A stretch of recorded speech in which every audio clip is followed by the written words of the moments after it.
Alright, we're back after a somewhat of a hiatus for another issue of the Peanut Gallery. I got Ceramic here. I am Sploosh. And the big thing this week is, of course, Battlefield and Legacy. Well, and my lack of sleep. I'd say that's a big thing. Yeah. Oh, it's hard to go to work and then come home. Yeah.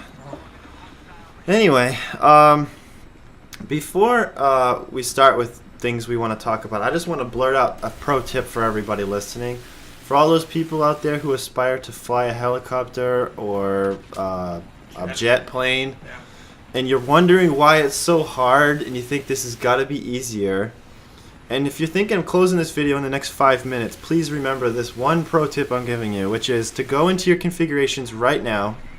I don't care what you're doing. Go in your config and change all the flying configs to Legacy. You will thank me, and maybe it'll make you remember me. But, dude, I'll show some footage here of me. I crash landed every vehicle possible and changed the config to Southpaw, thinking that would make it better, not knowing that Legacy existed. And, oh my god, dude, once I finally went Legacy, oh, it's such a difference. It's so much more fun. It's not so much a system shock compared to the horrendous default controls. Dude, it's quite obvious that the configs are messed up. I don't understand why. Like, to me, the default config is what the developers have decided is the best, most intuitive set. So, bam, that's default. In this, the default for the vehicles is absolutely horrendous. Horrendous. I picture there's a guy whose only job is the configuration of the controls. I could be wrong, but I actually picture there's this one guy, and that's his job. He's like, I am Mr. Controls. I will test every config and make sure it's the most efficient, best possible config possible. And I think this guy needs to lose his job. He's epic failed. I've been on GameFAQs where there has been like 7-page threads just about people talking about how their first experience in an airplane ended up with them kissing a mountain. Yeah, you don't start threads saying what happened on your first, flying experience, and everyone's just like, I crashed into this, I barrel rolled into this, my helicopter just exploded, I team killed 5 people. Like, there's obviously an inherent problem with your control scheme. If that's happening to the majority of players. If you're that guy who did the configs and you're giving yourself a high five, and then you go sign on to the forums and you're reading thread after thread of people just saying they're crashing into mountains, it just seems to me like that guy needs to have some insecurity about his abilities. I think he forgets that we're picking this thing up for the first time, yet he's poured probably 3 or 4 years of his life playing this game, so he's already, has the muscle memory and knows how these controls work, so he's like, what the hell, this is the best control we can come up with. Let alone all the people that are just like, well, you know what, I play, Battlefield every once in a while, so I'll just pick this new one up. Yeah. Let alone just flying into walls. I mean, there's a competitive nature in me that almost likes when other people struggle, because then I get to kill them more, But there's another side of me that just has to help people, and I want my teammates to not suck, and if that means telling people, hey, use Legacy controls, well, I just did my good deed for the day.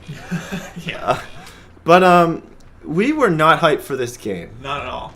The demo that they gave us, and granted, we know how old that thing was, and that was just really to pacify the people.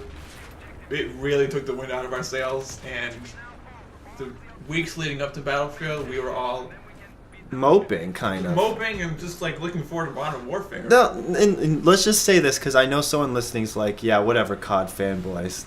Dude, I played Battlefield 1942 beta. Yeah. I don't even remember how long ago that was, but it was a long time ago. And I played Vietnam. I played Battlefield 2. I played competitively in hundreds of matches, in league matches, best team in the United States. I could keep going. I love Battlefield. Yeah, and I went from Counter-Strike to 1942. That was my gaming progression. And you played Bad Company a lot? I did play Bad Company. I know it's a hated niche in the series. It's safe to say we're fans. Yeah. But we were not hyped for this game. I like Call of Duty too. I know that's kind of a scary thing for people to hear, but I can like Call of Duty and Battlefield at the same time. It is possible. Yeah. But Modern Warfare 3 hyped the crap out of me, probably with COD XP and all the stuff they've been releasing. I played the Battlefield 3 beta, and I made videos, and I showed that I was having fun, but this little person inside of me wasn't hyped. I wasn't excited. I didn't take a day off work. I didn't do anything special for this game. I just walked into Best Buy, pulled it off the shelf, like, yeah, here's my $60. I guess I'll go home and play it. It wasn't like, oh my god, I gotta play this game. But, there's two reasons we're bringing this up, just so you understand.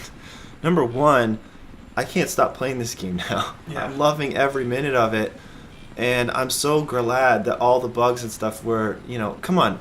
Everyone had the doubt, like, that this game wasn't going to be good. Right. You wanted to believe, but you need more than faith to buy a video game. But whatever. I'm very happy with the game. We know all the reviewers are saying, oh, the PC version is the best version, blah, blah, blah. You know what? For what this is on the console, it's a pretty fucking good game. I'm really happy. I mean, Jesus. Well, let me just bring this around, okay? So now I'm really loving Battlefield 3.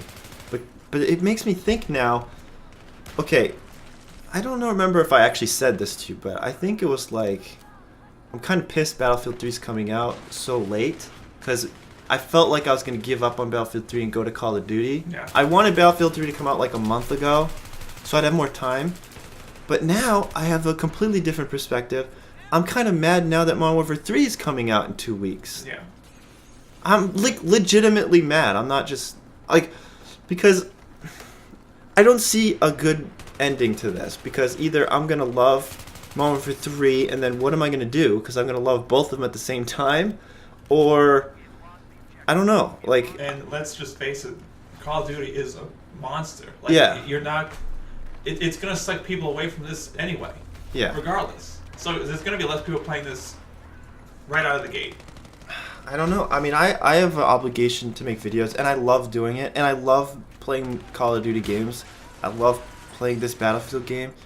I'm like, it's kind of frustrating that gaming companies are so greedy and all by the numbers and cutthroat that they all got to come in and hone in on this one moment in time. If either of these games came out in a spread of like 6 months, I would be so happy with that. I think most people would. And let's just not hype. Let's not get obsessed with Call of Duty. I want to actually bring up a big point I have.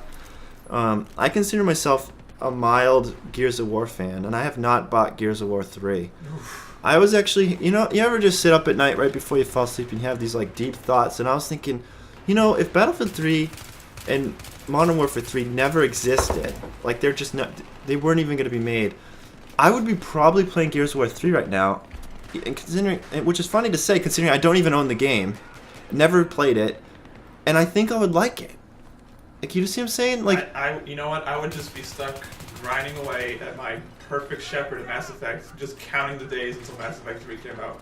If these two games didn't come out, that's what I'd be doing. But there's so many other games. There's Skyrim, and there's Diablo. You know what? I would. Diablo was pushed back.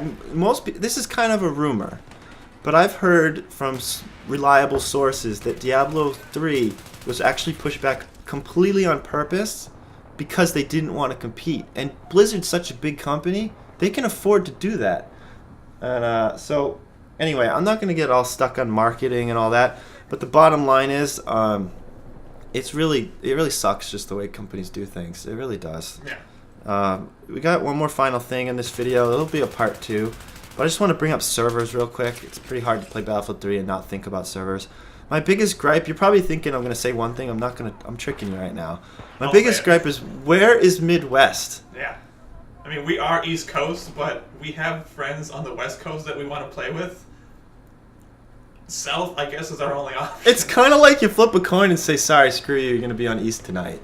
And then, South has been working out. I don't know what South actually means, but I've been happy with South, and nobody's complained from the West Coast, so I think South might be the secret Midwest. But come on, man. These guys been in the industry for a long time. I've played competitive games for years and years, played hundreds of matches. Every good competitive team had a server in like Chicago or something. And I had people from Canada that were probably the best players I've ever seen in the world. I've seen people from California, people from Texas, Oregon. I'm in Massachusetts. I've seen one of the best Quake players I've ever seen was in Florida. I know there's other yeah. So you need servers that accommodate those skilled players. You don't just go, oh well, all the East guys hang out and all the West guys hang out. I have friends in the West Coast I've met for years and known them forever. People I've even known that have moved. Anyway, and it's just a down. There's nothing you can do about the downtime. It's typical EA, because it happens with Bad Company came out. I don't know if they don't anticipate the server load or what it is, but every time they release these Battlefield games, server goes down. And someone like you get screwed because you get home and they're down when you're home. I get home from work and I go to play. I could probably play like an hour. Servers go down for another hour. So I'm just like sitting there. I mean, I'll go do other stuff and come back to check. Now it's still down. Yeah, I work evening shifts, so I just call Ceramic and I'm like, hey, what's up, dude? Server's down. It sucks to be you. When I get home, I'm sure they'll be just fine. Just swearing my head off. And I just played last night. I don't even want to know, 7+ hours straight. Yeah, that's that bad for me. To be honest, you want to know why I went to bed? Servers went down at like 5 in the morning or something. That's when they should go down, not at prime time. Right? I'll just say this as a kind of a conclusion, and I want to ask you the question: how long will you tolerate servers going down before Modern Warfare 3 starts to actually look really cool? I give it the first week. I give it a pass, but if it's a regular thing. 1 week? Yeah, it's 1 week. They can't afford to fuck up after that because they have the monster of Call of Duty staring in the face. There's got to be some pressure, and they have. Because honestly, if by some miracle I'm still playing this when Call of Duty comes out, if the server goes down, guess what I'm doing? I'm throwing in Call of Duty. Like, fuck off! I'm playing Call of Duty. Like, I'm not gonna sit here and wait for your service to come back. And I know we bitch about peer-to-peer things, but there's something to say if you can just jump in and play. Granted, you're not going to have the best connection, but you're not just sitting there. Yeah, well, having to, settle for something else. I love knowing that when I go in a server, my ping is stable. Oh, I mean, there's a little choppiness, and I don't know what that's about. But overall, there's such a good feeling. Like, I've had entire nights playing. I just think it's old school for us. I've had literally an entire night, like 4 hours straight, of lagging in Call of Duty. And then the next night, I have all 4 bar hosts sometimes. Yeah. It's frustrating. I really hate that we can't play Ground War with a 4 bar connection, like, almost all the time. Yeah.